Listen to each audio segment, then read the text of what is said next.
नमस्कार, आप देख रहे हैं आज तक डिजिटल और मैं हूं आपके साथ अनूप आकाश वर्मा। और मेरे साथ हैं आज तक के क्राइम एंड इन्वेस्टिगेशन के हेड अरविंद ओझा। अरविंद, बहुत बहुत स्वागत है आपका। और मसला निठारी कांड को लेकर के है। इलाहाबाद हाईकोर्ट का एक फैसला जिसमें मोहिंदर सिंह पंढेर और सुरेंद्र कोली दोनों को एक तरीके से बरी कर दिया गया और जो मौत की सज़ा उन्हें सुनाई गई थी निचली अदालत से, उसको भी रद्द कर दिया है। केस पूरी तरीके से एक अलग तस्वीर लेकर आज हमारे सामने है। अरविंद उन चंद पत्रकारों में से एक हैं जो उस निठारी कांड की D5 कोठी में सबसे पहले दाखिल हुए थे। और क्या देखा था उन्होंने और क्या उस तरीके से जब खबर निकलकर सामने आई तो जिसने पूरे देश को हिलाकर रख दिया, आज हम अरविंद से विस्तार से समझेंगे। अरविंद, D5 ये कोठी जिसे मुझे अच्छी तरीके से याद है, तब मीडिया उसे हट D5 करके लिख रही थी, ठीक है ना। आप पहले शख्स हैं जो उस कोठी में दाखिल हुए थे। आपने क्या देखा, किस तरीके का माहौल था, क्या हुआ था उस दिन? देखिए, जैसे आपने बोला ना कि देश को हिला देना, देश नहीं पूरे विश्व को हिला दिया था इस कांड ने। मतलब ये आज़ाद हिंदुस्तान का सबसे खौफनाक कांड था निठारी कांड। अब चूंकि दर्शक 2006 की ये पूरी घटना है तो दर्शक नहीं जानते, तो हम बता दें दर्शकों को कि दरअसल नोएडा का सेक्टर 31 है, वहाँ एक निठारी गाँव है। निठारी गांव में दिसंबर 2006 को एक कोठी है जिस कोठी का नंबर था D5, और उस कोठी काफ़ी आलीशान कोठी थी। उस कोठी से अचानक एक के बाद एक मासूम बच्चों के नरकंकाल निकलने लगे। तब जाकर इस पूरे मामले का खुलासा हुआ था और एक के बाद एक कई नरकंकाल उस खूनी कोठी से निकले थे। और इस वजह से हम ये बता रहे हैं कि ये आज़ाद हिंदुस्तान का सबसे खौफनाक भयानक कांड था, जिसमें सुरेंद्र कोली जिसका आपने जिक्र किया और जो नौकर था वो, और मोनिंदर सिंह पंधेर जो मालिक था, उनको अभी प्रयागराज से उनको कई केस में खासतौर से फांसी की जो सज़ा थी वो उससे एक तरीके से मुक्ति भी मिली और बरी भी कर दिया गया। बड़ी राहत है और सीबीआई की इन्वेस्टिगेशन को करारा ये झटका, एक बड़ा झटका भी है। लेकिन अब बात करें अगर उस कोठी की, तो मैं कैसे उस न्यूज़ को कवरेज कैसे करने गया था, वो भी अपने आप में कहानी है कि नोएडा का जो रिपोर्टर था वो छुट्टी पे था, तो हमारे बॉस ने बोला कि नोएडा में कहीं लाश वाश मिली है और तुम चले जाओ। तो मैंने भी सोचा एक सामान, चूंकि क्राइम रिपोर्टर था, एक सामान्य घटना होगी, जाके कवर कर लेता हूँ। जब मैं पहुँचा नोएडा निठारी की उस कोठी के, चारों तरफ कोई ऐसी मीडिया नहीं थी, सारे मीडिया के रिपोर्टर, पूरी भीड़ लगी हुई थी, इलाके के लोग, भारी फोर्स। तब मुझे वहाँ पर जाकर पता चला कि इस कोठी से नरकंकाल, बोरियों में बंद नरकंकाल निकल रहे हैं।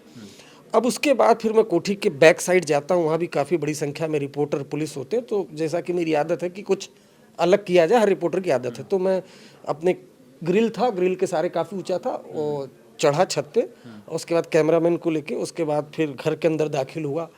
देखा कि काफ़ी शराब की बोतलें थीं, आपत्तिजनक तस्वीरें थीं। फिर मैंने अपना जो एक रिपोर्टर का होता है वॉक थ्रू वगैरह किया, लेकिन वो फील आया चूँकि बाहर बड़ी संख्या में भीड़ थी और जो कोठी था उस पर पत्थर भी हमला करने को लोकल लोग थे, चूँकि भाई इतने बच्चों की नरकंगा, इतना भयानक हादसा सामने आ रहा कोठी से, तो लोग हम अटैक करना चाह रहे थे। उसी दौरान बाकी जर्नलिस्ट को भी पता चला कि एक रिपोर्टर अंदर है, तो उसको भी लेकर बवाल। खैर किसी तरह से मैं बाहर आया।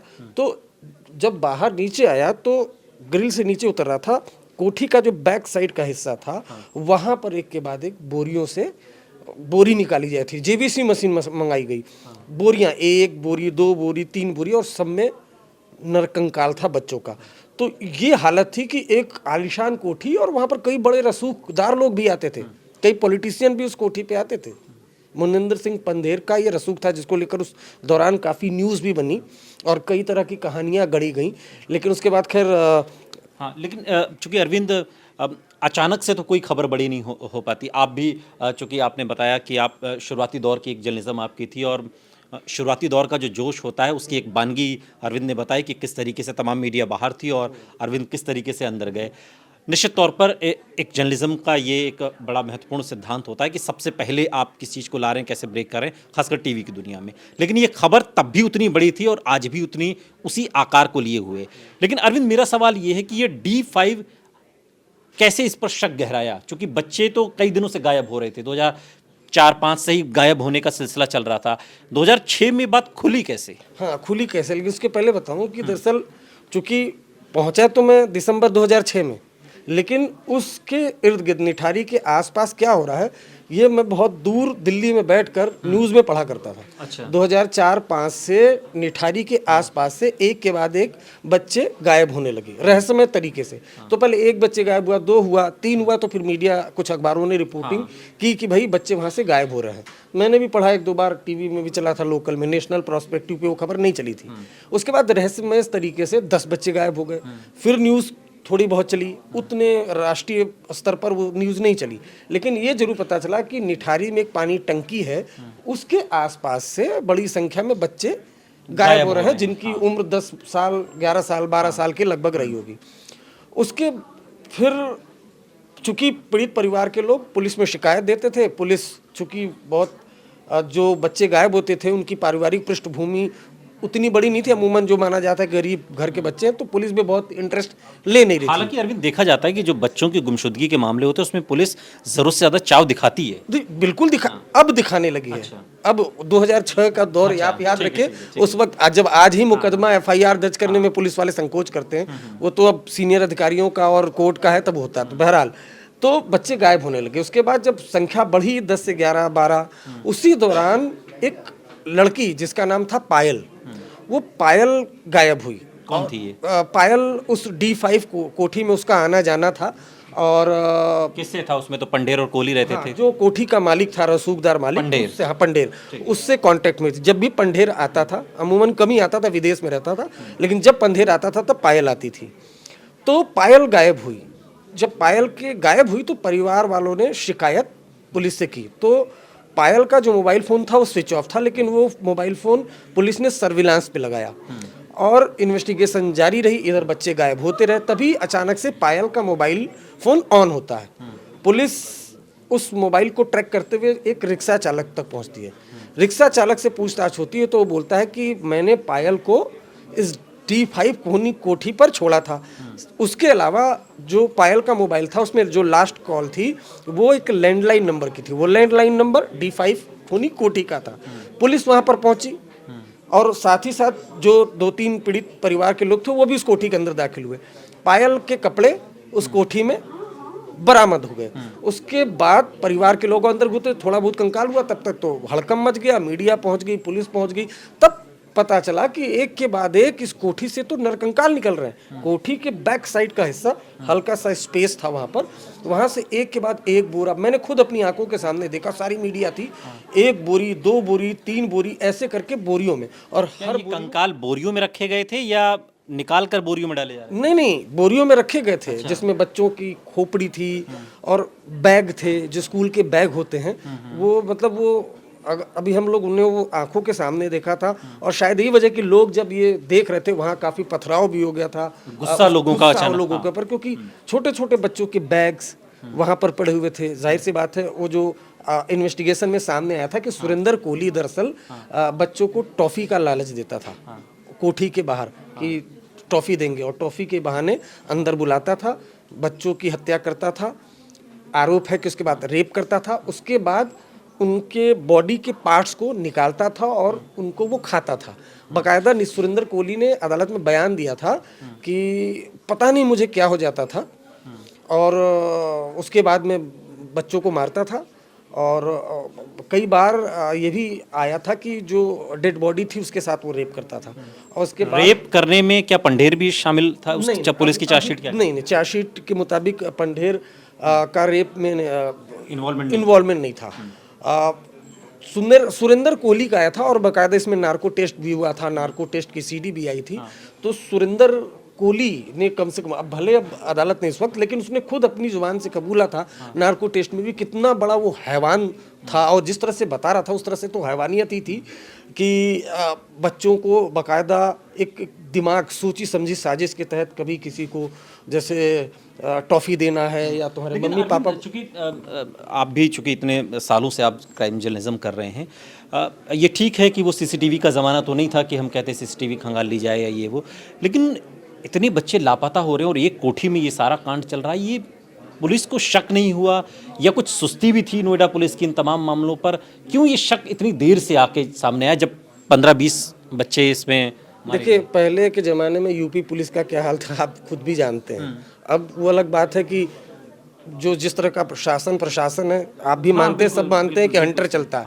लेकिन 2006 और 4 और 5 का ये दौर था कि पुलिस एफआईआर करने से बचती थी, इन्वेस्टिगेशन करने से बचती थी। और यहाँ जो बच्चे गायब हो रहे थे, उन बच्चों का ऐसा बैकग्राउंड नहीं था, बहुत लोअर मिडिल क्लास गरीब घर के बच्चे थे, वो बच्चे गायब हो रहे थे। और शायद सुरेंद्र कोहली ऐसे बच्चों को टारगेट ही कर रहा था, इस प्रोफाइल के बच्चों को ही टारगेट कर रहा था कि अरविंद एक और मेरा इसमें सवाल है कि इनको जब भी लाया ले जाया जाता है कोर्ट में या गिरफ्तारी हुई उसके बाद कभी आपका भी वास्ता पंडोरी या कोहली से हुआ होगा, इनकी बॉडी लैंग्वेज किस तरीके की रहती है? इनके कभी इन्होंने कुछ फील किया, खासकर पंडेर ने जिसकी नचाशीट में जिसको लेकर बहुत ज़्यादा सवाल उठ रहे हैं, इनकी बॉडी लैंग्वेज किस तरीके, इनका खुद का कहना क्या कभी कुछ नहीं? देखिए, मनिंदर सिंह पंडेर तो बहुत हाई प्रोफाइल आदमी था, दिल्ली यूनिवर्सिटी से उसने पढ़ाई करी है और D5 खूनी कोठी, वहाँ पर कई लोगों का, बड़े बड़े रसूखदार लोगों का, पॉलिटिशियन का भी आना जाना था। जब ये पूरा केस खुला तो उसके बाद उस दौरान न्यूज़ भी बनी थी। हालांकि उस केस, उन जो लोग उस कोठी में आते जाते थे उसकी बहुत कनेक्टिविटी नहीं इस केस में पाई गई, लेकिन उस दौरान ये भी न्यूज़ बना। ये मनिंदर सिंह पंडेर का एक प्रोफाइल था, पढ़ा लिखा शिक्षित आदमी। हालांकि जब वो अदालत में आता था तो उस तरह से वो आत्मविश्वास झलकता था कि उसने कोई क्राइम नहीं किया। लेकिन अगर सुरेंद्र कोहली की बात की जाए तो वो बाकायदा अपना चेहरा ढकता था। वो कहीं ना कहीं लगता था कि उसको देखकर कि मतलब बाद में, चूंकि पहले कभी नहीं देखा, लेकिन उसको देखकर कहीं ना कहीं लगता था कि ये खूंखार आदमी, वैसे शक्ल से बहुत भोली, लेकिन जिस तरह जब हम लोगों ने सुना था उस दौरान, खुद वो अपनी जुबान से बोल रहा था कि मैं बच्चों को टॉफी देता था, लालच देकर कोठी में बुलाता था, उसके बाद बुलाकर उनसे बातचीत करता था, उसके बाद गला घोंटकर उनको मारता था, उसके बाद कई केस की तो डेड बॉडी के साथ रेप किया, उसके बाद उनके जो शरीर के अंग होते थे उनको कई बार पानी में उबाला और कई बार खाया। उसका कहना था कि 3 दिन तक मुझे क्या होता था। इसमें एक थ्योरी और है कि मानव अंगों की तस्करी भी की जाती थी। ये थ्योरी कहाँ से आई और इसमें कितनी इसमें सच्चाई पुलिस या जांच एजेंसियां खोज? नहीं, देखिए, जब शुरुआत में ये जब नरकंकाल मिले तो कई तरह की थ्योरी आई, चूंकि काफ़ी लंबे वक्त तक इस केस की कवरेज हुई। तो जब तक पहले नोएडा पुलिस ने इन्वेस्टिगेशन की, 16 केस दर्ज हुए थे, 16 यानी ये एस्टेब्लिश्ड हुआ था। DNA सैंपलिंग की गई थी, जो पीड़ित परिवार थे उन लोगों ने कंप्लेन की गई, तो उनका DNA लेकर जो रिकवर नरकंकाल थे उनसे उनका मिलान किया गया। उसके बाद 16 केस नोएडा पुलिस ने दर्ज किया था। लेकिन यूपी पुलिस की जांच पर न तो आरूसी कांड के दौरान किसी का भरोसा था, न निठारी कांड के दौरान भरोसा था। सीबीआई ने तफ्तीश की और तब जाकर इस पूरे मामले का एक आखिरी सवाल और थोड़ा संक्षेप में जवाब भी चाहूँगा। लेकिन अरविंद, चूंकि आप पीड़ित परिवारों से तब भी मिले थे, आज भी आपकी मुलाकात हुई, आज भी आपने मुलाकात की है, तब से और अब तक में उनका जो धैर्य है आज तो कहीं ना कहीं वो टूट गया जाहिर तौर पर, लेकिन तब से लेकर आज तक की जो उनकी यात्रा है उसको आप किस तरीके से कम शब्दों में बताएं? नहीं, बिल्कुल। देखिए, आज मैं एक विक्टिम, जो लड़की 10 साल की गायब हुई थी, उसकी फैमिली से मिला, उसकी माँ से मिला। वो प्रेस करती है उसी कोठी के सामने। वो तो बिल्कुल टूटी हुई थी। उसका कहना है कि योगी और मोदी जो भी लोग हैं वो फांसी पर चढ़वाएं।